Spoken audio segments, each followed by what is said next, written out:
যেটি সূরা বাকারাতে বলা হয়েছে, ওয়ালা তালবিসুল হক বিল বাতিলি ওয়া তাকমুতুল হককে ওয়া আনতুম তাআলামুন, অর্থাৎ তোমরা সত্যের সাথে মিথ্যার মিশ্রণ করিও না।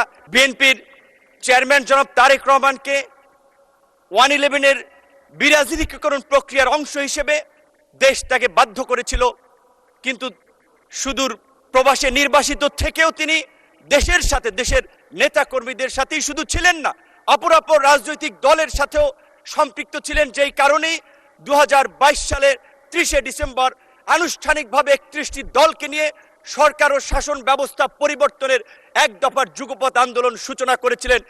এবং আজকের আমাদের বন্ধুরা যে সংস্কারের কথা বলছে, সেই সংস্কার আমরা 2022 সালে 31 দফা রাষ্ট্র সংস্কারের সেই রূপরেখা দিয়েই আমরা আন্দোলন করেছিলাম। RICL TMX, যুগের পর যুগ স্থাপনা থাকে মজবুত। এমনকি এই 24-এর গণ অভ্যুত্থানের পূর্বেও আমাদের আজকের অনেক সংসদ সদস্য এবং সেই সময়ের আন্দোলনের বন্ধুরা আমাকে দায়িত্ব দিয়েছিলেন, বলেছিলেন আপনি কনফার্ম করেন এই আন্দোলনে বিএনপি আমাদের সাথে আছে, সাপোর্ট করবে, তবেই আমরা এক দফাতে আমরা যেতে পারি।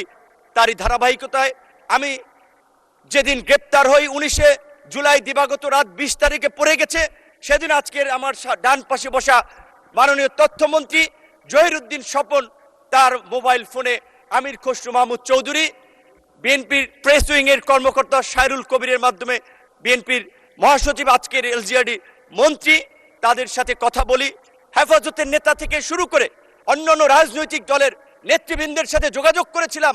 কিন্তু আমি স্পষ্টভাবেই বলবো, আমি জামাত ইসলামের বিগত দিনের কন্ট্রিবিউশনকে অ্যাকনলেজ করি, কিন্তু আমার সাথে আনুষ্ঠানিকভাবে আন্দোলন সংগ্রামের বিষয়ে আমি এই যে ক্রাইসিস মোমেন্টে এত ছাত্র আন্দোলন লিড করেছি, জামাতের শিবিরের কারো সাথে আমার কখনো আন্দোলন সংগ্রাম নিয়ে আলাপ আলোচনা নেই। তাদের পরামর্শ আমি কখনো আমার সাথে সুযোগ হয় নাই কিংবা গ্রহণ করি নাই। তাদের আন্দোলনকে আমি রেকগনাইজ করি, কিন্তু আমি শুধু এইটুকু বলছি যে আজকে যখন জুলাই নিয়ে কথা হয়, জুলাই নিয়ে বিকৃত তথ্য উপস্থাপন করা হয়, গতকালকে এবং তার আগের দিনও আমাদের একজন সংসদ সদস্য এবং এই সরকারের প্রতিমন্ত্রী জুনায়েদ সাকি বলেছিলেন যে জুলাই সনদে পরিষ্কারভাবে বলা ছিল যে এই বিষয়গুলোতে আমরা একমতে পৌঁছাতে পারছি না, রাজনৈতিক দলসমূহ সেগুলো জনগণের কাছে নিয়ে যাবে, জনগণ যার পক্ষে ম্যান্ডেট দিবে তারা তাদের মতো করে করবে।